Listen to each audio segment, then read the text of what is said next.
Introducing Royal Caribbean's newest ship, Icon of the Seas, the ultimate family vacation. The ultimate 6 slides, 8 neighborhoods, 0 compromise vacation. The ultimate never done that, can't wait to do it vacation. The ultimate chillin' by a different pool every day of the week vacation.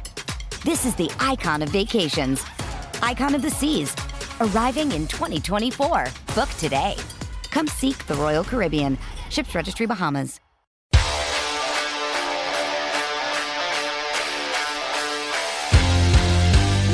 Welcome to Missing the Point. This is Michael Marcangelo along with the Real BK Bob Kelly, and this week we're talking about what was, I guess, a wild week 2 in the NFL. We'll go through the power rankings. I'll probably roast him a little bit on who's on there and why some other teams should be on there. But I mean, Bobby, week 2, man. What was your biggest takeaway from week 2? Bro, there's just so much that happened. But I think the biggest thing that I took away with it, which I think is a great place that we can start before we jump into power rankings, is the goddamn Miami Dolphins, man. They look like an offense that rivals the Chiefs at this point, like the Chiefs in their heyday.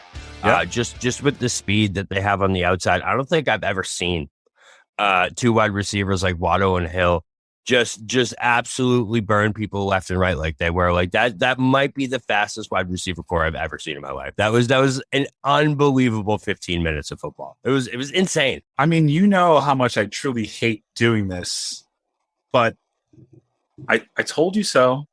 Ray, I'm talking to you. Like I told you, now it's only week 2, but the thing that jumps out the most to me about the Miami Dolphins is it allows Tua to be the quarterback that he is. It doesn't ask more of him. He now has playmakers that he doesn't need to throw a 50-yard ball if he doesn't have to. He just needs to throw a 10-yard ball, and Tyreek Hill will do the rest of the work. And like to your point, Jalen Waddle, 11 catches, 171. Tyreek Hill, 11 catches, 190. That is absurd. Yeah, I think when people coming into the season, I think a lot of people just underestimated how good Jalen Waddle actually is. You know what I mean? Like they're like, oh, Tyreek Hill's awesome. They're added him to like a pretty good offense. But listen, Jalen Waddle was unbelievable in his rookie year. And the things that we've seen him do over the first 2 weeks against the Pats in week 1 and then last week, bro, it's gotten to the point where, like, you're right. Tua doesn't have to do things.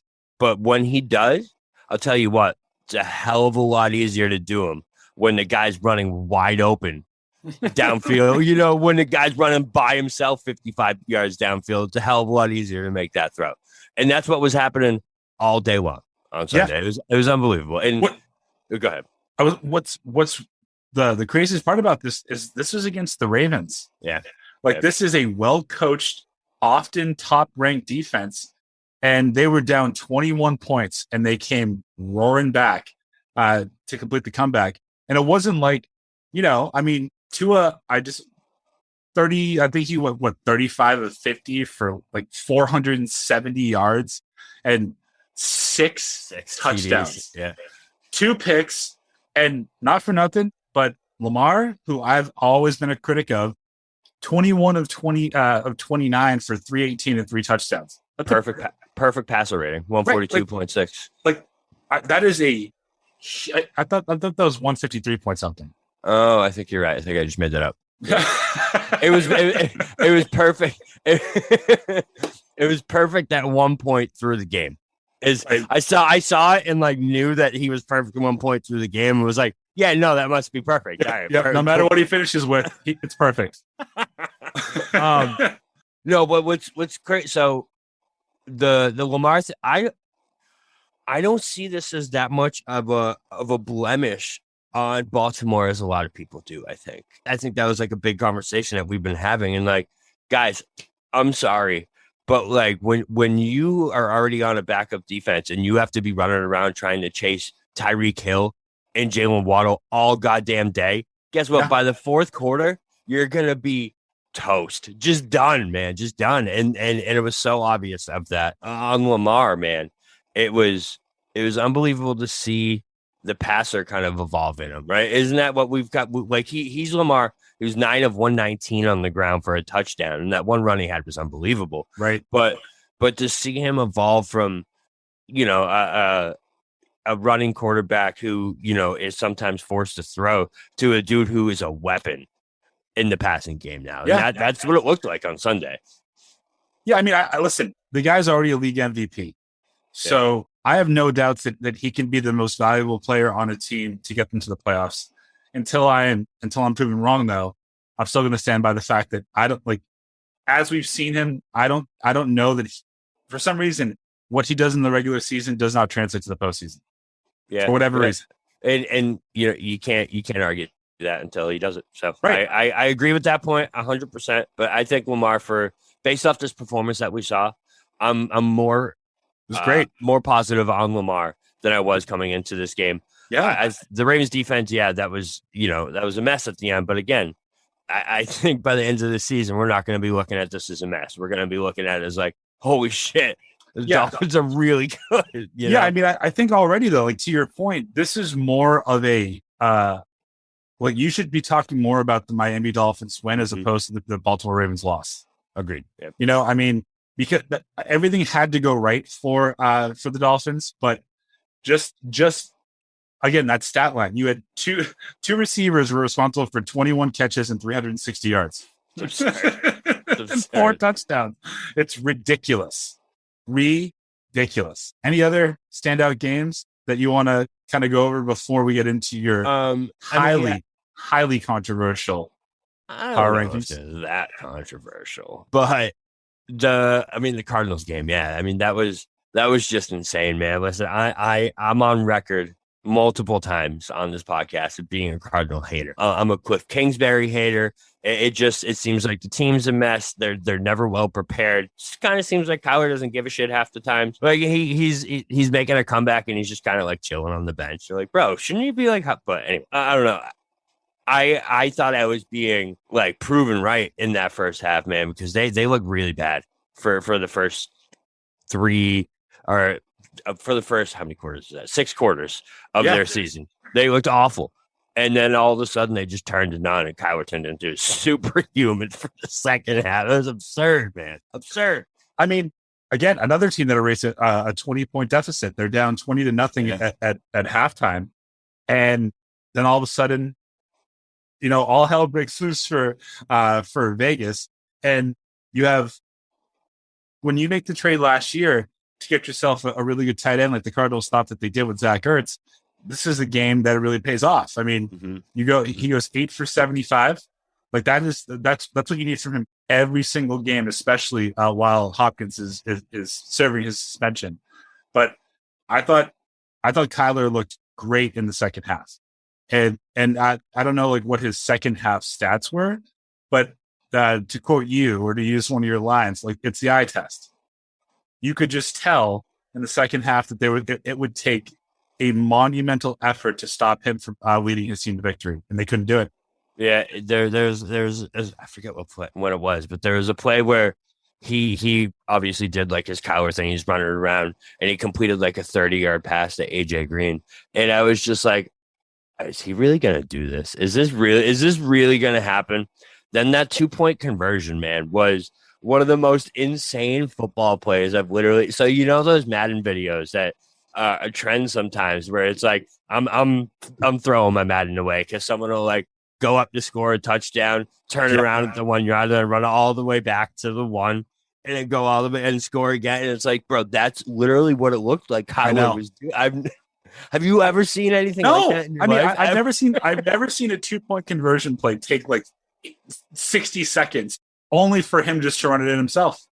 It was just such a creative. That was the craziest part, that he just kind of he's running all the way around, and all of a sudden he just kind of skedaddles into the end zone. He ran 45 yards to go 8. Yeah, that was wild, man. What does it say about the Raiders, though? You literally read my mind. I think they're in trouble, to be honest. I was high on the Raiders coming into the season, but if is Josh McDaniels not a good coach? Because I don't know what the hell you're doing not getting Devontae Adams involved in that second half, man. What did he have in this game? Devontae Adams had 2 catches for 12. 2 catches for 12 yards. Yeah, but he was targeted 7 times. Yeah, exactly. But that's still not enough. That's fourth on the team. Mac Hollins was targeted more than goddamn Devontae Adams. That cannot happen. That can't happen. Well, let me ask you a question. Let's say his targets stayed the same, but he went 6 for 80. Would you feel differently? I guess, yeah. Maybe, I suppose. I suppose. Yeah, but I don't know. And the Raiders, it just kind of seems like one of those teams, or last year it seemed like one of those teams that always found a way to win. On Sunday, they looked like they're trying to find ways to lose, and that's never a good sign for a football team, because you remember in overtime too, they fumbled. What did they fumbled 3 goddamn times in overtime, and then they returned it, and that's how they won the game. Man, it was like you can't do things like that. Not to bring it back to to New England, but if Bill was the head coach, he would have fired whoever fumbled it in overtime every single time. Nope, you're done. We'll just bring in some water boy. Nope, you're done too. We're gonna bring in some water boy. But who was the running back? Oh no, he got benched for showing up to a meeting late. My bad. Yeah, no, that was fine. But I mean, the thing about the Raiders, regardless of where they play, they are notorious slow starters. Always. I mean, last year they were slow starters. And then you had the whole Gruden controversy, not a real head coach. And then you had, what happened with their wide receiver, and they still finished strong. The problem is, I think we still on this show, I'll just speak for me, that's still the best division that we've probably ever seen in the NFL in terms of star power and just potential. So starting 0-2 is not great, and coughing up a game that you had in the bag, that's not a great sign either. Yeah, no, for sure. And against a team that you probably should have beat. Because listen, I know this was a good win here, but in my opinion, I think Mr. Kingsbury is my favorite for first to be fired. Because I don't have faith in him. I never have, never will. He was a losing coach in college. He's a losing coach here. You know what I mean? He has Kyler Murray. He shouldn't be, coming down the stretch like he has been the past few years and coming out of the gate like this. So, you sure he's a losing coach? Yeah, he was under 500 at Texas Tech. I mean, in the NFL. I think he's above 500 in the NFL. But I just mean, he loses a lot. He loses big games. You know what I mean? Anytime it comes down to it, and the Cardinals have a chance to, come out and be that team, they blow it every goddamn time. Can't win with them. Right? Exactly. Yeah. That's all. I mean, that's really it for that. You know what I mean? Well, no, I was going to say the only other thing that I wanted to mention. I know that this will be a good parlay into your power rankings. Is what happened in that Seattle 49er game. How lucky are the 49ers to have had Jimmy Garoppolo on the bench? That's fucking crazy. It is, especially because of. He was it was almost a guarantee that he was gone this offseason. You know what I mean? It was like, he's going. And then it was huge surprise that they re-signed him. And yeah, man, it's pretty big. Honestly, I feel bad for Lance. It was gross when it happened. Oh, it was so bad. Stood up on it, man. I don't know how these NFL players do it, man. Adrenaline, man. With Dak last year, or a couple of years ago, trying to bang his ankle back in on the ground. So Lance trying to stand up when his ankle's yeah. But yeah, I mean, they're so lucky because I think they're better. They're better. They're better. They definitely have a higher ceiling than they did with Lance, and the basement's a hell of a lot lower too, or higher, I guess, because. With Lance, bro, I think it's possible, if they stuck with him all season, they don't make the playoffs. I think that's a very real possibility. With Jimmy Garoppolo, you're surprised if they don't, because now you didn't know what the 49ers were going to be with Lance. They could have been a running team. They're not really getting those guys. With Jimmy, man, it's, exactly what that team is with Jimmy Garoppolo. We've seen it for 3 years. So, and he's been in the NFC title game 2 out of the last 3 years. So, right. So I guess my question, before we go into the rankings, let's say that you now have we'll call it 5 quarters, 5-ish quarters of the Trey Lance experiment in San Francisco. How bad of a draft pick was that? I think it was what they gave up to go up there is what makes it bad, man. You Right. know, I get trying to draft for the promise. You know, you saw it with Carson Wentz. You saw it with these guys that were inexperienced. I think Herbert was very inexperienced coming out. Like the appeal is there, man, but you didn't need to go up and get him like that, because if you look back at that draft, Fields, Mack, all these guys fell down to exactly where the 49ers were originally. Right. So it doesn't look good. I have to say, it really doesn't look good. Obviously, like, you can't control the injury. Yeah, for sure. But and that's a terrible thing to happen to him. I thought, you know, he was going to have a good season, but yeah, it doesn't look good. That's one of the worst draft picks I can remember. Just they give up 3 firsts to go up and get him. Yep. Right? 3 first-round picks. Yep. And you think, you know, again, we're just talking about as of now. He can come back and have a Hall of Fame career. We don't know that. As of right now, you think about the fact that, yeah, you know, you had Justin Fields, Mac Jones go after him. And if Trey Lance, if the worst had not happened and he did start every single game this year, he would have attempted more throws this year than any time in his life. Like, he has never been a quarterback for a full season and attempted, you know, let's just call it 500 passes or 600 passes. Yeah. So this is going to bring up a lot of questions. And with those questions, you can only imagine the doubt that's going to be in his head now, because he's not, you know, a traditional pocket passer. He relies a lot on his athleticism. I think that the 49ers were banking on that. And now you have to wonder, like, what's he going to be like next year? What does he come back as? Yeah. Listen, an injury like that always takes at least 2 years to, like, fully recover from. You know, you have like the year. Well, yeah, that's true. He was really good last year. But I mean, some would say he just kept running. Oh my God. Forever that lives on. They don't. Can we talk about that real quick? Wait, can we talk about? All right, my Cowboys are not on the power ranking, so this would be my one little blurb. So we beat. I had more thoughts on Lance too, actually. Hang on. So before I move on to that, with the 49ers, what really surprised me about the whole thing is Mac Jones seemed like the perfect goddamn quarterback for that team, man. Yeah, he's Jimmy Garoppolo, but better with more upside. Well, he might be better. We don't know. He can't throw the deep ball like Jimmy. He's definitely got more upside, though.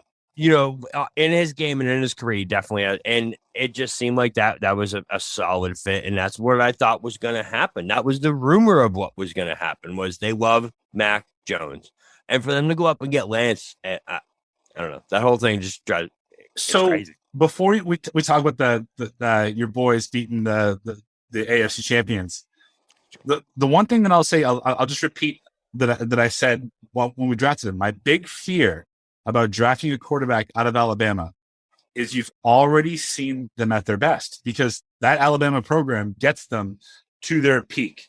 You know, the thing like Trey Lance, or even a Trevor Lawrence or a Justin Fields, is there's so much upside, right? Like you can get them even better than they were. But when was the last time you saw an Alabama quarterback come into the NFL and do better? Yeah, their offense is just a machine that you can just plug out. Yeah, no, it makes sense for sure. And he was thrown to, some people would probably say, one of the greatest wide receiving cores of all time. Wasn't it Waddle and Devonta Smith? Yeah, really good. Yeah, it's not terrible. Yeah, I'm still high on Mac though. I still got upside. I know it was a rough week, but we won. It's gonna, yeah. I heard he didn't. I didn't watch that much of it. I heard he didn't look great though. He didn't look great at all. It's fine though. I mean, a win's a win. You know, who cares? I think he was like 21 of 35 for 252 and a touchdown and a pick. It's serviceable. Yeah, he was. You know, he was Mitch Trubisky-esque. Ugh, that's bad. Let's talk about your boys. Yeah, speaking of bad.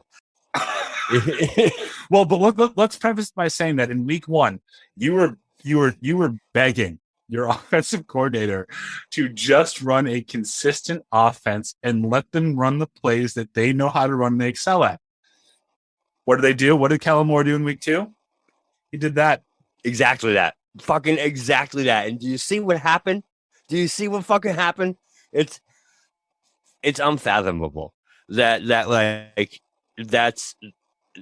it took an entire game for him to realize that, man. That it's taken all this time to realize that, like, listen, if you just hand the ball to Tony Pollard, he's gonna do some shit because he's really fucking good. You don't need to do gadget plays for all these guys. Stop overthinking it. And it just, like, even in this game, right? So the way we won this game, which you see how stressed out I am already. Like, it's just my blood pressure. Win. Right? By the way, the reason for those of you at home that Bobby is stressed out is because when Dak went down, I told Bobby was saying season's over for the Cowboys. It's over, and I said, fucking might not be. And I said, no, it isn't. Like they're going to be in this, and I think that stresses you out more. It does. It does. I was ready for the season to be over. I honestly was. My blood pressure had gone down, and I was like, oh, all right, finally a season I can relax. But then we go out and beat the Bengals, which honestly, I was telling you, we're going to get smacked this week. I really 100% was like, we're getting killed. Oh, yeah. I bet on it. Right. See, it seemed like it just set up for Cowboys to lose like 34-7. But instead, our defense is awesome, A. And B, we actually ran an offense. However, even after doing that, we stopped. We kind of felt it kind of felt like the Celtics with the 22-point lead in the second half. Oh, you know what I mean? Where like they're just dribbling out the fucking clock and they're not running their offense. And it was the same exact thing. And like me and my buddy were texting, we're like, they're gonna blow this. 100% they're blowing this. And then all of a sudden it was 17-17. And then Maher hits that kick, which is different from last year. But like the thing that stressed me out the most, right? So you have this kick, and what the hell? So there's about 18. I think I forget how much time was left. There was like 18 to 16 seconds left. Yeah. And I'm like, bro, they better not run this ball. Oh, run it down. But they ran. So they do that, right? But instead of just like kneeing it or like running a draw up the middle, or like doing something simple so you can get everyone right back and like, knee the ball and kick the game-winning field goal, they run a goddamn pitch to the outside with like 7 seconds left. And, Romo's like, oh, it's okay, Cowboys fans, it's okay. And I'm sitting there, I'm like, fucking, is it? Is it okay? It's not okay. Like, I swear, like, it's like they knew it was going to give us PTSD. And even in a win, they're still goddamn stressful. But hey, you're right. We're alive, man. And I don't know. Two things. One, your defense is not great. It's really good. They might be, but don't remember. For some reason, only the Cincinnati Bengals can go out there and only pick offensive linemen in the offseason in the draft and be worse than they were last year. Yeah, but I mean, Micah Parsons. Yeah, no, he's great, and so is Diggs' brother, as you mentioned, as you called him. But well, that was a full 2 years ago. Yeah, we're cycling through it now. How much longer is Zeke the starting running back? He already shouldn't be. Listen, I don't know. I've been saying this for like, I feel like 2.5 years now since we got Pollard. It's like, it's so clear to me, man. Like, I just don't. I get the pass protection thing. I understand that, but the reason for your starting running back being in the game should not be for goddamn pass protection. They're running back. Right. They run the ball. Like, I get that that's important, but you can scheme around that. You can't scheme around 3.2 yards a carry. And it's just like, listen, I'm forget that comment, honestly. Like, I'm not trying to throw slander on Zeke because he's still serviceable. He's like the highest paid fullback in the league. That's a little bit of slander. But Pollard's just as fast, bro. He's faster. He hits the holes harder. He runs with more purpose. He's stronger. He catches the ball better. It's just like check. What the hell are we doing here? Pollard is a north-south runner. Zeke is, and this is going to sound way worse than I mean it, but he's like a super duper uber talented Lawrence Maroney. He just refuses to hit the hole. He likes to dance around first. He's exceptional at making his cuts, but I think this is his second week in a row where he did not average more than 3.5 yards a carry. He just used to be explosive through the holes, and I think now he doesn't have that explosiveness, so he's just trying to be perfect. But it's like you're so upset. I just love Tony Pollard. I have for so long, and I just think it's absurd that we're still sitting here. So like this is like the theme of my Cowboys life is like I talk about the same things for so long before they actually happen, and then when they happen, it works. And I'm like, how am I sitting on my goddamn couch telling you for 2 years what works? Yep. And you don't do it, and then it works 2 years later. And I'm like, come on. There's got to be someone that's getting paid millions of dollars that can fucking think about this better than me, guys. Yeah, it's Jerry's kid. You're just trying to stress me. All I'm saying is you were in 2010, you wanted to ban the clapper. And when they finally did, you were right. They went further. Once Dak was healthy, they went further than they did than when they had him. They just need listen. I'm gonna peel back the onion a little bit. Let you take a peek under the covers for those of you at home. Sean Payton is the next head coach of the Dallas Cowboys, and when he gets there, you will be in the Super Bowl. Like, promise. Thank you. Assuming Brady isn't still playing quarterback in the NFC.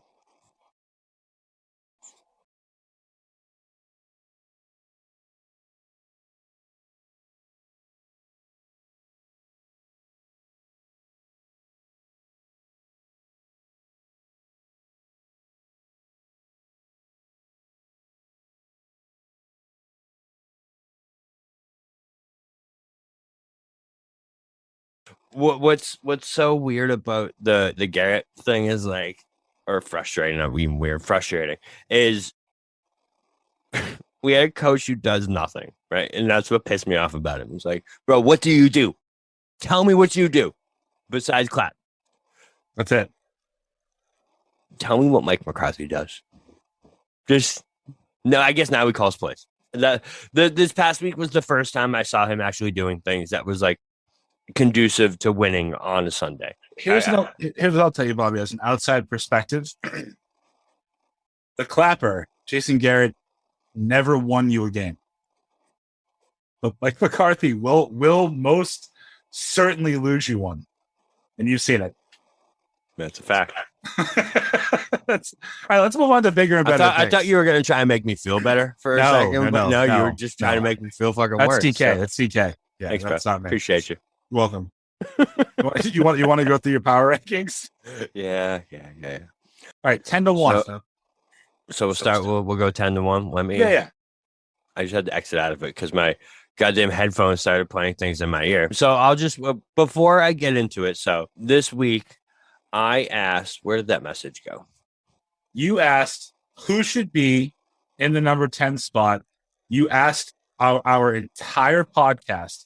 I want to point out for those of you again listening or watching on YouTube that the other 4 members of this podcast did not give him the time of day or pay him the respect to give him an answer. Yours truly, as always, did put a lot of thought into it. Said, you know what, Detroit, they hung in there with Philly week 1, right? And they won week 2. That should be your number 10. What did Bobby do? Bobby goes, I hear you, Mike. So with a number 10 in the power rankings of the San Francisco 49ers. Listen, all right. So I had it. So my options for 10, I just want to let everyone know who was like in the running here. We had Lions, the Jaguars, the Giants, the Vikings, the 49ers, the Broncos, and the Cardinals. I think they all showed definite merit in week 2 to get up into those power rankings. Okay, let me ask you. No. Let me just ask you a question. Yeah. How did the Cardinals? Okay, how did the Broncos show merit in week 2?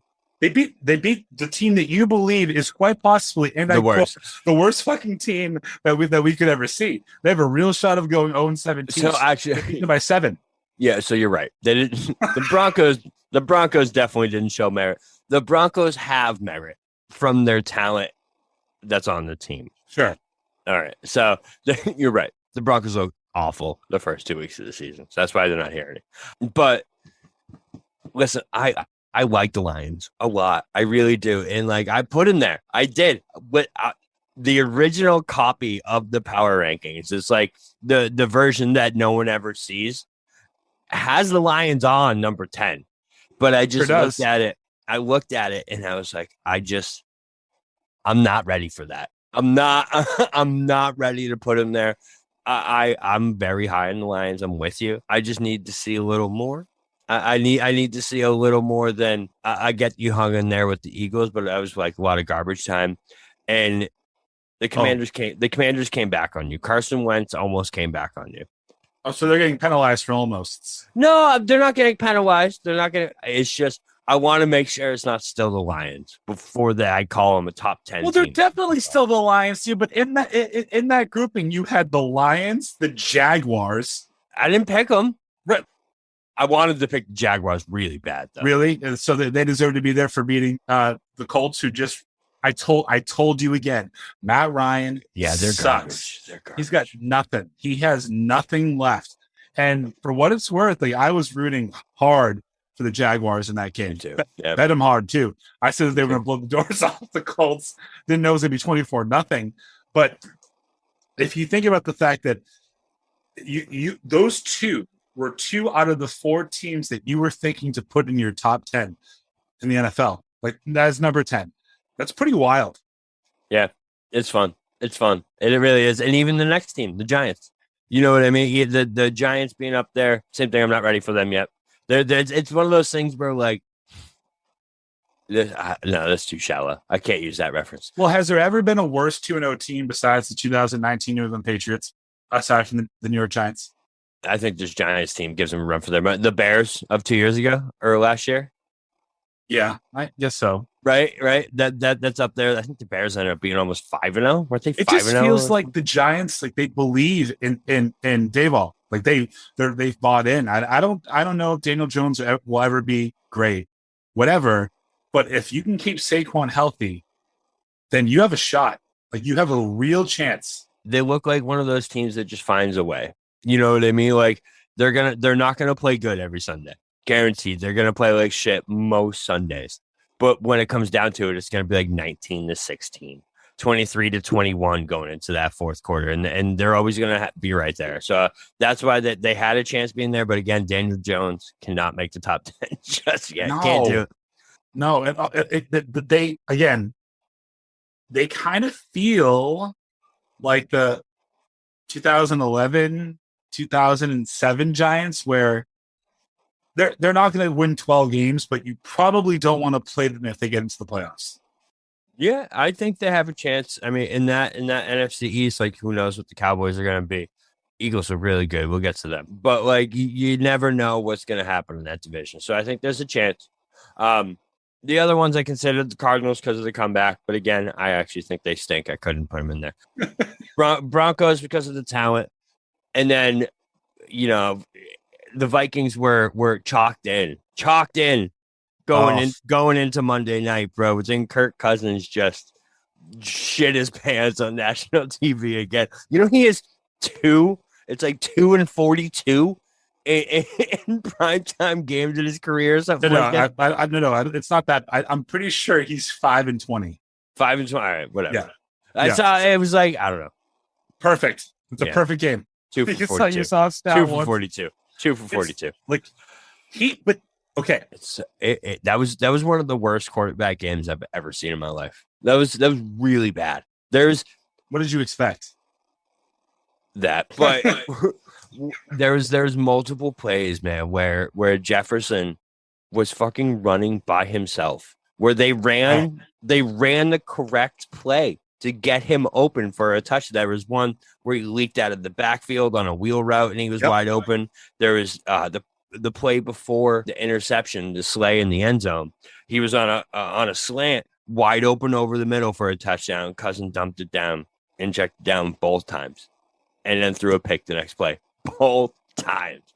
It was like, dude, who else are you looking for? You know what I mean? I mean, who else are you looking for?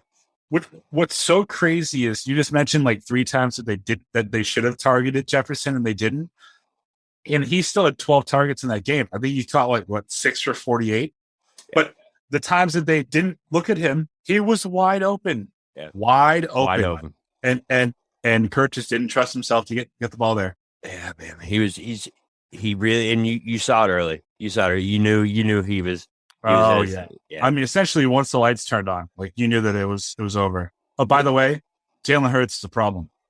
Yeah. No. Well, yeah, he is big time. But yeah, so that leaves the last team on the list here. It just with the past pedigree, taking that into account with Jimmy coming back, man. It just it took a team that I thought had really high ceiling on the year with Lance, that what could be, into a team that went to an NFC championship game last year, knocked my Cowboys out of the playoffs, and probably could have and should have gone to they had the Rams number all last year. So they even had the Super Bowl champions number last year with Jimmy G. So it seemed right putting them at number 10. And I set the one with the Lions, right? And then it sat there for a second, and I was like, Lions, huh? Yeah,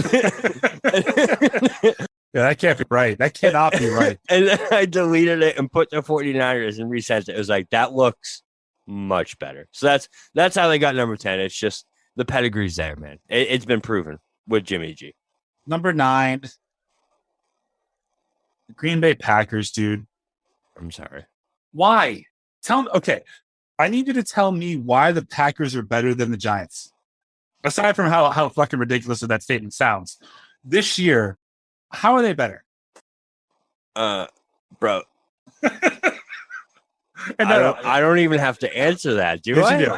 Yes. Aaron Rodgers over Daniel fucking Jones, man.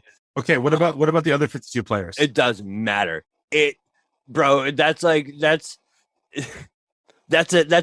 8.5 and a 2 that you're comparing on the scale. You know what I mean? Well, what about the other the other features don't matter at that point. You know what I mean? I'm just saying. I know it's shallow. I'm sorry for any ladies out there listening. I apologize, but I'm just saying. They're talking about phone features, dude. No, I'm talking about the 1 to 10 scale. Oh, you're talking about sleeping on the couch features while you're talking to her. Yeah. She doesn't fucking listen to this. Yeah. So. Nice. Oh, nice. That's just a fact. But bro, it's Aaron Rodgers. But it's okay. Sorry. Aaron Rodgers in his win. I'm just going to read you his stat line. 19 and 25. That's great. For 234, 2 touchdowns.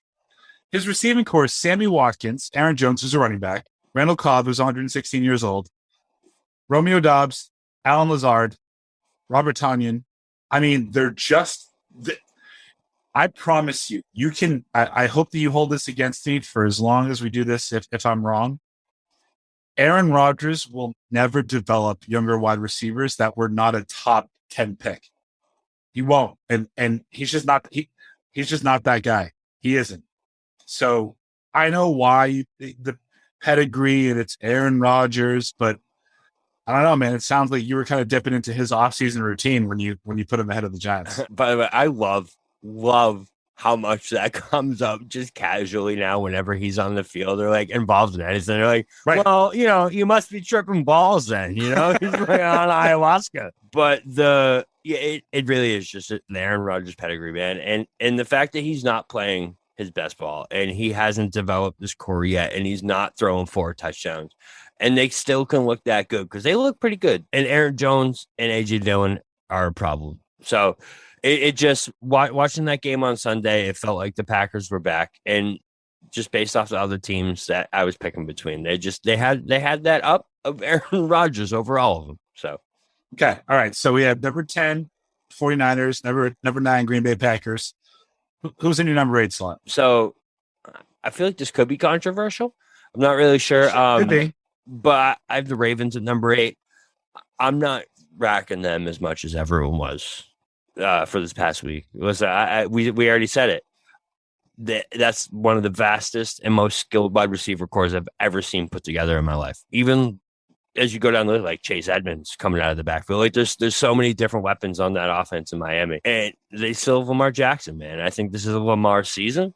I think we saw that in week 2, and I don't think that you're going to see another game where they give up a 35-14 lead. I think that's definitely something that's like an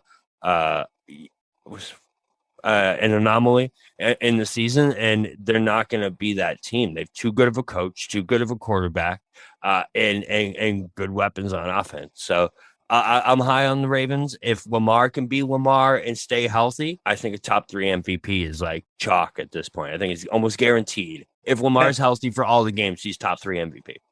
And presumably, right, they're only going to get better with J.K. Dobbins coming back and being healthy.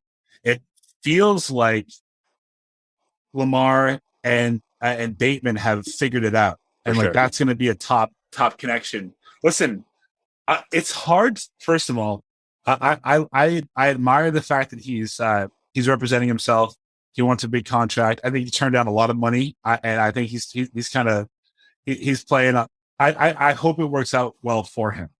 I think Harbaugh is such a good coach that you could literally give him Joe Flacco, and he's going to have that team in the running.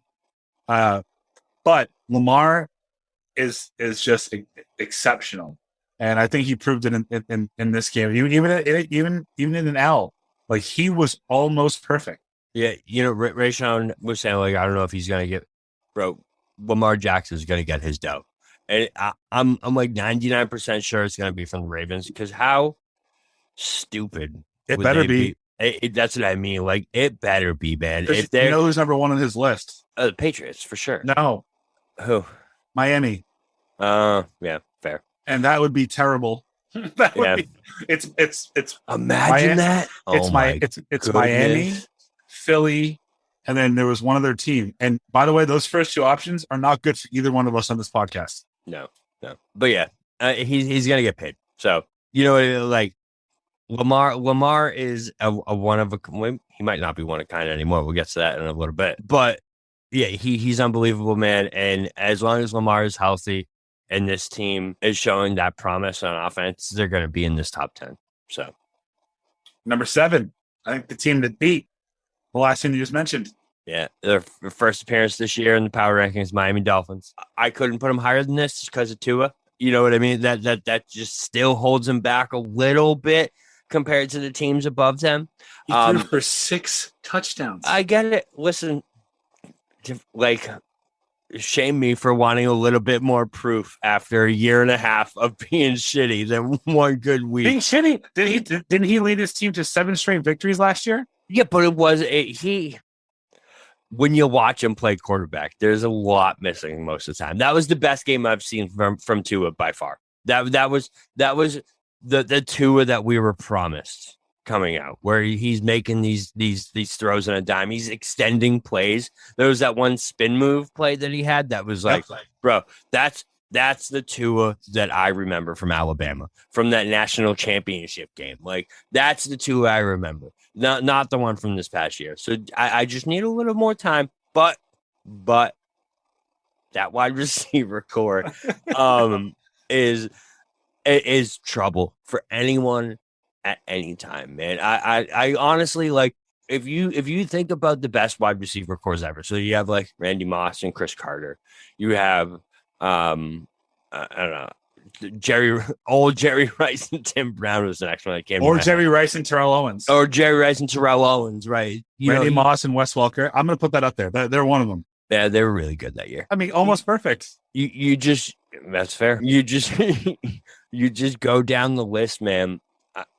You're never going to find one that's as electric as this wide receiver core. I just don't think it's ever been seen before. So I just think the sky's the limit with this team. Do you think that they're better? Like, just give me a grade. Is that wide receiving core better than like Adam Thielen and Justin Jefferson? Yes. And that's just because you think Waddle is so much better than Thielen, or is Hill so much better than Jefferson? I think that you have 2 Justin Jeffersons on the team instead of, a lot of teams have a 1 and a 2, The Miami Dolphins have two legitimate number one wide receivers who can take the top off at any time, and they are always open. So there's, you know what I mean? The ball, there's plenty of passes to go around because they're each catching 7-8 balls a game. It's not like one's getting 12 and the other's getting like, if this is the Miami offense that we saw in that second half. Yeah, we're fucked. Yeah. The AFC we had some East Patriots. The AFC East is a dogfight, man, between those two. But yeah. All right. I have one more objection that I'm going to make, but I'm not going to make it until you mention the team that I feel should be below them. Okay, fair. So number 6, this is really just because they took one of the best teams in the league to the wire on Thursday night. And in week 1, they look good against the Raiders, and they have all this hype coming into the season. They have Justin Herbert, a lot of weapons on that team, and a good defense is Los Angeles Chargers. I know that, you know, they lost that game Thursday night, but who was the tight end? Oh, I can't remember his name right now. But tight end getting tired and wanting to come off the field. Next play, Gerald Everett. Gerald Everett, yes, Gerald Everett dogs it, and that's when the pick 6 happens. That play doesn't happen, man. That's a whole different ball game. The Chargers tie that game up. So I think the Chargers are right there. I still think they have a little bit to prove just because they've kind of been this team that's done that every year, and that kind of peaked its head, but they're still in here for now. I mean, that pick, a 99-yard return for a touchdown. Yeah. Pretty incredible. Listen, on paper, that defense is a problem. Yeah. I mean, by the way, this isn't like a Patriot hater thing in case that comes about. I said it when he was here. I don't know that J.C. Jackson is a number one quarter. I just don't know. I don't think he is. He got paid like one, good for him. But I love Asante Samuel Jr. I think that team with Khalil Mack, Van Noy, Bosa, like that's a great, that should be a great defense. We always talk about like you can't win championships on paper. The Rams proved that wrong last year, so you can. But yeah, I don't have a problem with this pick. Yeah, and what's big for the Chargers, I think the biggest thing about everything they did, right, is that Khalil Mack looks like Khalil Mack. It'd be one thing if you got like what everyone thought was a worn down version of Khalil Mack, whatever. He looks awesome the first 2 games of the season. I think he's 2 in the league in sacks. I think he has like 2.5 or 3 sacks already this season. So if Khalil keeps doing that, and you have Joey Bosa off the other corner, man, and Derwin James in the safety, you know what I mean? Like in January, which is when it really matters, that's going to be a really hard defense to move the ball on. Like really hard. Number 5. So we're staying in the same city. We're going with same stadium. Although judging by the fans, you would never know. But the Rams are number 5. Still the champs. They look good against the Falcons. They had a little weirdness at the end there where I feel like it was just something in the atmosphere on Sunday. I don't know what the hell was going on, but they pulled out the game against the Falcons. I think they blew like almost a 28-point lead, but they look good for most of the game. Like they're still the Rams. They still have Aaron Donald, still have Stafford. They're still stacked up and down. And Allen Robinson actually looked okay. There is no reason at all that the Miami Dolphins should be ranked behind the Los Angeles Rams. None. I mean, that's fair. The Rams lost week 1 after in the blowout to the Bills, who are a wagon, and I'm sure we'll talk about. But they tried everything in their power to lose again to Atlanta, and I guess talent went overall. But I think if you just look at the first 2 games of the season and you don't take into consideration the fact that they won the Super Bowl last year, you can't sit here and tell me that in your heart of hearts you believe right now if the Rams played the Dolphins, the Rams would beat them. It's fair. No, it's a really good point. No, you're right, because especially with everything we just said about the Dolphins, listen, it is. You said take out the Super Bowl. It is because they won the Super Bowl last year. They have that championship pedigree still, and I think that Super Bowl stink is still on them, I guess. We'll see what happens with the Bills this week and the Dolphins. We'll do a little preview at the end. We'll talk about a little bit of week 3. But yeah, I just think that's going to show exactly who the Dolphins are, how good they are, and exactly, at the same time, the Rams too. Because listen, if the Bills come out and they just absolutely steamroll the Dolphins, then that just doesn't tell us much about the Dolphins or the Rams, but that the Bills is just unbelievable. Right. So we'll see what happens. Yeah. I that's a really good point though. I can't hate on that, and I don't honestly have an argument against it because I'm really high on the Dolphins. So what about the tale of 2 weeks between the Falcons? The Falcons, they blew a huge lead against New Orleans last week, and then they came storming back to almost beat the defending Super Bowl champions. There's something weird is going on down there in Atlanta. I will never trust a team that is led by Marcus Mariota and that has Kyle Pitts on their roster and doesn't utilize them. Don't use them. Don't use them at all. And then the coach is like, listen, I don't care about fantasy football. I'm trying to win a game. Do you know what would help you win a game? Throwing the ball to Kyle Pitts. Right. That's right. Yep. Yep. I mean, try it. How about you just try it 5 times? It's a good strategy. It's like when the Cowboys scored a touchdown this weekend, and I was like, hey, we should do that more often. I was like, yeah, no kidding. Right. Number 4. So number 4, I just did this just based off eye test, man. The first 2 weeks of the season, I have number 4, Tampa Bay Buccaneers, and our boy TB12, who looks like Kevin Bacon went out and smoked crack for 3 weeks. But yeah, they didn't impress me at all. The first 2 weeks, I have to say, like even beating my Cowboys, man, I think their defense. So I think their defense is elite. I think their defense is really, really, really good. And I think, honestly, like my Cowboys thing was kind of an overreaction from week 1 because of how damn good that defense is. You know what I mean? I just think that they're going to be like a top 3 defense. But the offense, man, I don't know. Like, we talked about it being a wagon. Their wide receivers are so deep, all this stuff. None of them can stay healthy, A. And B, the first 2 weeks of the season, that offense has done nothing that tells you like this team is going for a Super Bowl run. Like, have you seen anything from them except for like the Julio Jones plays in week 1 against the Cowboys that have really been like, oh, nice, let's go. Here's what I'll tell you. As bad as they've looked, when you need him to make one throw, I know. He still makes it. He does. It's stupid how he by the way, he's going to make Cole Beasley a Pro Bowler this year. I'm so mad they got him. I mean, he's going to do that. And that fits his model. Yes, their offense looks bad. Their defense looks exceptional. I think that's going to probably level off at some point in time. But for all those people out there that are saying, this is the cliff. Maybe it is. We heard that 10 years ago. Maybe it is. When you need him to make a 30-yard dart, he does, bro. That throw was that to Perryman? Was that to Perryman? Bro, that was one of the best throws on Sunday. Right. You're right. No, you're 100% right. One thing I can say, what is a cliff is his jawline now. I don't know what like not they steer us off into what the hell happened to Tom Brady conversation. Giselle what the hell? Yeah, it's just Giselle sucking the life out of him, and not the good way. Literally just sucking the life.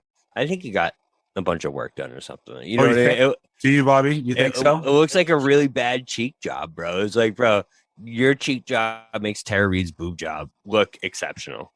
I'm just that's a little throwback for any 90s. That's a great comparison. Right? It really does, man. It's like ages us a little bit, but it's a great comparison. A little bit. Some people probably listen to this like, who the fuck is Tara Reid? Yeah. She was hot. She was. Not anymore. Now she looks like Skeletor. That boobie is ugly. You can't say that. You can't say that. We can say whatever. Yeah, it is. But it was a whole thing. Remember, it was like trending for a while. Yeah. It just might be worth it to go to your number 3 team.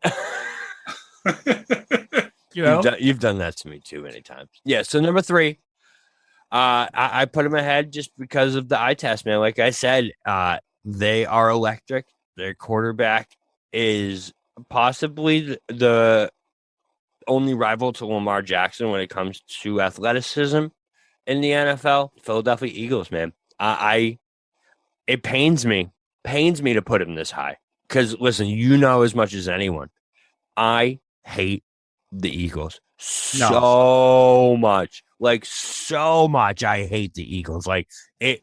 I rooted for the Patriots to beat them in the Super Bowl. That's how much I hate. Just don't do that again, please. Yeah, that might be why he lost. But yeah, Jalen Hurts, man. If that is the Jalen Hurts that we get, the Eagles are a goddamn problem. And the rest of the NFL needs to recognize that because they have the defense, bro. They have Jordan Davis up the middle. They have Darius Slay, and then on offense, they're just up and down, unstoppable. You have Jalen, you have Dallas Goedert, you have Devontae Smith, AJ Brown, Miles Sanders. Like they're just a wagon on offense. And if Jalen Hurts is playing like that, man, they're tough to beat. The Cowboys aren't winning the NFC East. I can promise you that. If that's the Eagles we see every week, the Cowboys are in a lot of trouble in that division. So I think that the Eagles are good. I think that what we saw on Monday night was a 70-30 mixture of just how terrible Kirk Cousins is. Right? Like I'm a big Jalen Hurts fan. I think he can be dangerous. I think also this game highlighted for me as a Patriot fan. I don't know that we have the type of quarterback that can do this because we don't have a quarterback that can run fast or throw far. And Jalen Hurts can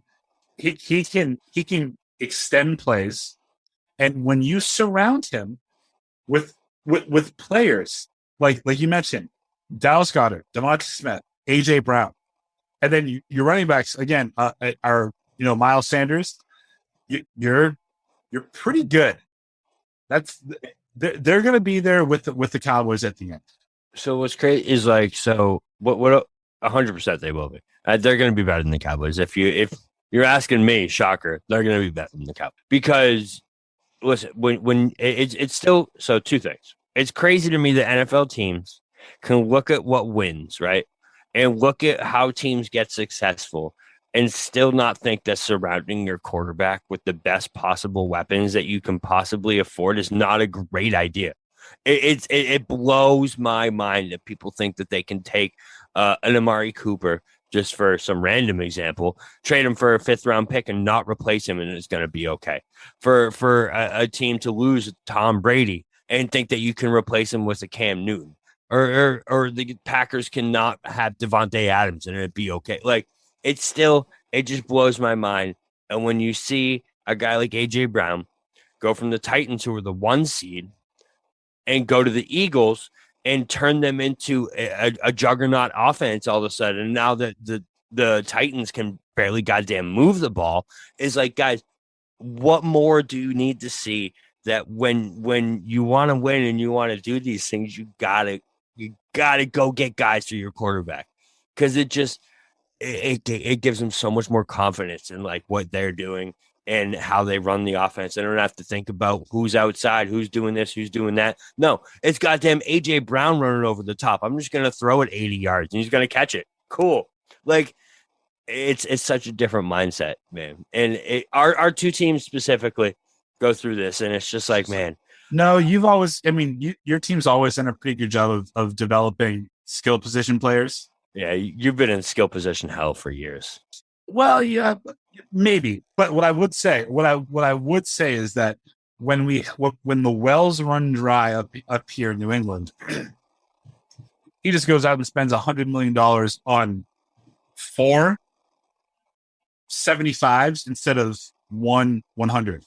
Yeah. You know what I mean? Yeah. Like he would rather spend whatever. I don't want to turn that into this, but all I know is that those people that say that Devonta Smith is not big enough for the NFL, he's not going to transition well. I will just say 7 catches on 7 targets for 80 yards. And he's your second option on that team. Maybe he's maybe your second or third because Goddard's their number one. Yeah, I think AJ Brown. I think great talent there. So that is one of the best wide receiving or I would say pass catching groups in the league. Yeah, for sure, man. And it's so we'll move on to number 2 in a second here. But with the Hurts thing, man, I just think it's so hard to judge a quarterback, right? When you surround him, I think his wide receivers last year were like Jalen Reagor and Quez Watkins, or Took Reagor over Jefferson.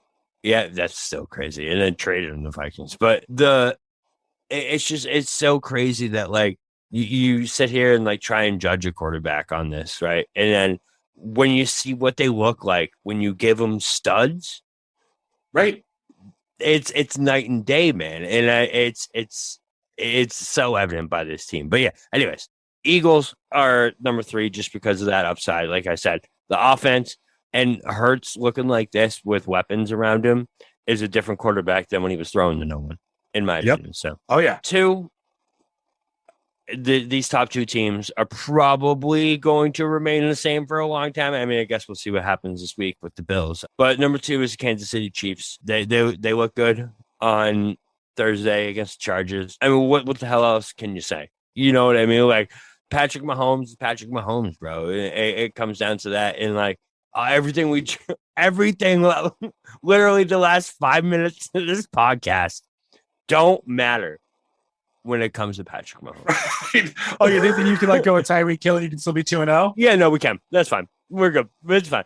We'll just bring in Valdez Scanlon and Juju Smith. And Juju, and Sky Moore and like and they're like, yeah, no, we're fine. We're gonna win 49-14 week 1 and then beat the team with the most upside in the NFL in week 2.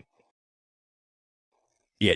I don't even know what to say about them. You don't need to say anything else. It's like, bro, they're unbelievable. They really are. And then number 1, of course, the wagon that is the goddamn Buffalo Bills. They came out and waxed the former number 1 seed Tennessee Titans. What was it? 49-7? 41-7. 41-7. Oh yeah. That game was over so fast, man. So fast. Josh Allen is unbelievable. Is he the best quarterback in the NFL right now? Are you sure? No. I feel like he's the hardest to stop. Gun to your head, would you pick him over Mahomes? Right. I just think it's Mahomes' league until it isn't. Yeah, you're probably right. It's close, though. It's a tough decision. Yeah. I would consider it.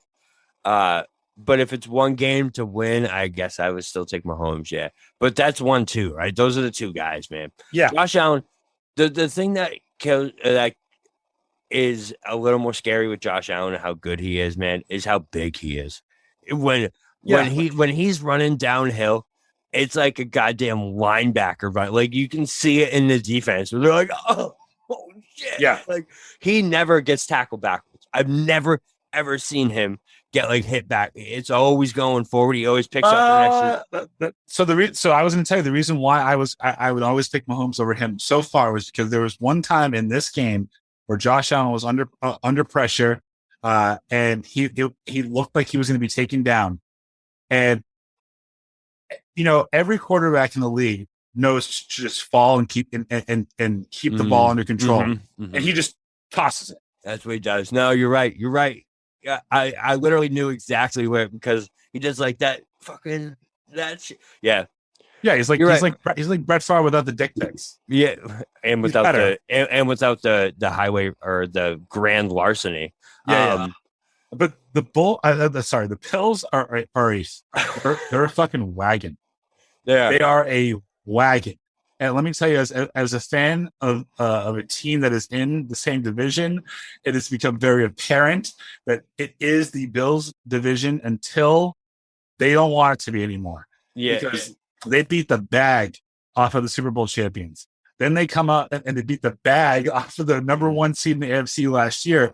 And yeah, Josh Allen, 26 completions, 300 yards, 4 touchdowns. That's great.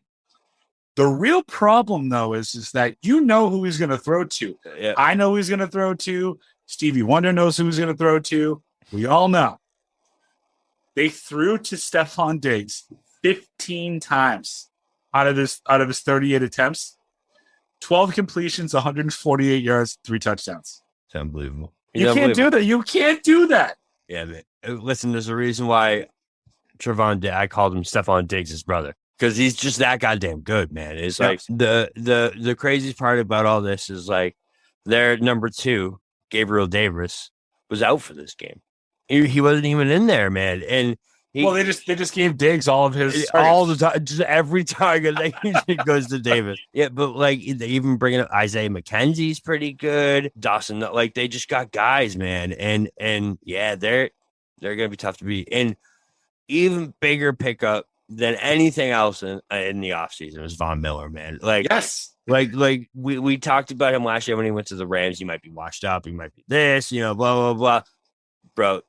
When he goes into a defense, it's his defense now. You know what I mean? Like that defense is now his. So we'll see what happens going forward. But I just think with that defense playing like they are and having a guy like Bond coming off the outside, and then they're tough to beat, man. Yeah, I mean, listen, Von Miller is the classic case right now of his stats don't properly articulate his impact. Because in this game, I think he had like 1 tackle. But he has turned a defense that was already really good. And some would say took a step back in terms of in the secondary, because there's no reason why they should be as good as they are right now. And he has instilled so much confidence and swag in that on that defense that it's scary. It is very scary to see what they're doing to literally everyone that they've played. They don't have their number 1 corner yet either. I know. McKelvin, he's out. Yeah. So we'll see. No, before we get out of here, we're right out of our time here, but I do kind of want to touch on a little week 3 for you, and we're going to lead it right off with what we just talked about, the Bills, man. They're playing the Dolphins. What's going to happen in this game, man? This is the game of the week to me, right? That 100% this is the game of the week. It should be. My only fear is that 7 times out of 10, a game that with this much hype on paper doesn't live up to it.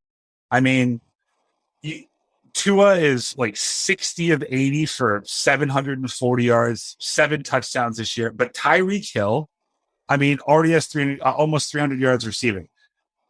This is going to be the test of that Bills defense. If they can contain Waddle and Hill, they're going to win this game. Yeah. I mean, that's it. That is the answer right there. If they don't, though, if you see a similar stat line for those two as you saw in Baltimore, it would be really hard for me to pick the Bills. Yeah. So I think, in my hot take, if the Bills beat the Dolphins in this game, I think 17-0 is very obtainable for them, man. And I'm very serious about that. Listen, if they can go in to Miami, right, with backup defensive backs, literally their backups, I think it's going to be 2 rookies. It sounds exactly like what we talked about against LA. But rookies against these 2 wide receivers and somehow come out of there with a win. You look at their schedule, I don't know who the hell is going to beat them. So if they can win this game, that's on the table. Here's on the table. In week 3. It's on the table. Here's the thing. There's a lot of shit, like a lot of disrespect being put on the Dolphins name right now because they are 6-point underdogs at home. It's crazy. Yeah. After doing what they've done so far this year. I mean, that should be the game of the week. Yeah, that is a big spread for that, huh? It doesn't make any sense. But again, last time you and I were on, like, what the fuck does Vegas know? Vegas knows, man. Vegas knows. And then the only other one I want to talk about is the most surprising, fun game of the week. And that's the Chargers versus the Jags, man. Stop. If it's not going to be fun. No. It's going to be fun, I'm telling you. No, the Chargers are going to blow the doors off of the Jaguars. It's Bobby, you can bank on it right now. This game will be over at halftime. Okay. I promise. Okay. Because the fun game that you should be in your mind because it's the last time you're ever going to see it. You should really relish the fact that it's 4:25 p.m. You get to watch Tom Brady beat the shit out of Aaron Rodgers one more time. One more time. Yeah, if that's going to happen, their offense is going to need to score more than 6 points. You sure? Yeah, well, maybe you're right. Maybe Brady just needs to make 3 throws. And they'll be dimes. They will be out, and it'll be the Cole Beasley. The guys that are going off. Pick him up in fantasy. So actually, I was gonna mention that earlier. Cole Beasley scoring a touchdown this week. Of course he is. Bet on that shit. On that shit. Cole Beasley is scoring a touchdown this week. Tom Brady will fucking make sure of that. Oh, yeah. Last game. Well, actually, who you guys got this week? We have the Ravens, Bobby. Coming off of a 21 point loss. Might be in trouble this week. Some would say that we're probably never going to see a more determined Ravens team want to beat than this week. I think it's going to be, the one glimmer of the one shining light that I have in this whole scenario is that with Cam Newton, we beat him. Yeah, I was just going to say, Bill can scheme against Lamar. He's been able to show that. And I don't know. Who knows? Who knows what's going to happen? I do think that you should see a better Mac Jones this week. And if we've learned anything based off of last week, that, if you just give your quarterback time, your receivers are going to get open against the Ravens. So take advantage of it. Now, I just don't know if Mac Jones can hit the same type of throws. Wild that I'm saying that, comparing him to Tua. But, I'm pulling for the Patriots. It feels like the odds are stacked against them. Yeah, no, it's a tough game. It's gonna be a tough one. Who do you have this week, Bobby? We're Monday night, man, against those 2-0 New York Giants. We are 3-point underdogs. No, you're 1 point. You're 1 point underdogs. It was 3 last time I checked. It's down to 1 now. Yeah. So basically, you're 2-point favorites because the Giants are home. To be underdogs to Daniel Jones at any point, home, away, on the moon, doesn't matter. It's still just crazy to me that that's actually a thing. It's not Dak. It's like Cooper Rush. I know it's Cooper. Yeah, no, I get it. I don't know. Maybe we had did you see my maybe we had our Tom Brady moment this past week. Who knows? Was Cooper Rush? Was it? He was good. That's throwing a lot of shade on Bledsoe, but it is throwing a lot of shade on Bledsoe, and even more shade on Tom Brady compared to fucking Cooper Rush. But we don't know about that yet. But yeah, no, I like Cooper. I like the way he runs the offense, and if we win this game, by the way, you're going to win this game. I know, and I guess we're back in it. As reluctant as I am to admit it, like if Dak's coming back, so that we're on the streets week 4, week 5, if that's actually a thing. Yeah, what the hell? I guess the season's not over. You're right. You're gonna. I told you if you're 2-3 or 3-3 when he comes back, this is not like nothing would have changed ever. Like you're just where you are, where you would have been the entire time. Just believe in your Cowboys, Bobby. Believe in them. The hell did I just go through that 4-day span for them? It's because you don't get that from being a Red Sox fan anymore. So you had to find something else. And now the Cowboys are your team. Fair. Well, for the real BK Bob Kelly, this is Michael Margangelo saying thank you so much for listening to Missing the Point. We'll talk to you next week. Miles, are you ready to record our promo for Season 2 of the Wanna Bet podcast? David, have you ever seen a grown man naked? Miles, we're not here to quote lines from Airplane. We're here to tell people that Season 2 starts August 18th. But I like Airplane. I know you do, but Wanna Bet is a sports betting podcast. Each week we bet $1,000 on the NFL teams and games that we love. Well, that sounds like fun. It is fun. And last year you picked over 60% of your games correctly. How'd you do? We're not talking about that. We are telling people that they can find us every Friday. So no more movie quotes. Roger. Electricast. Miles, are you ready to record our promo for Season 2 of the Wanna Bet podcast? David, have you ever seen a grown man naked? Miles, we're not here to quote lines from Airplane. We're here to tell people that Season 2 starts August 18th. But I like airplane. I know you do, but Wanna Bet is a sports betting podcast. Each week we bet $1,000 on the NFL teams and games that we love. Well, that sounds like fun. It is fun. And last year you picked over 60% of your games correctly. How'd you do? We're not talking about that. We are telling people that they can find us every Friday. So no more movie quotes. Roger. Electricast. Electricast.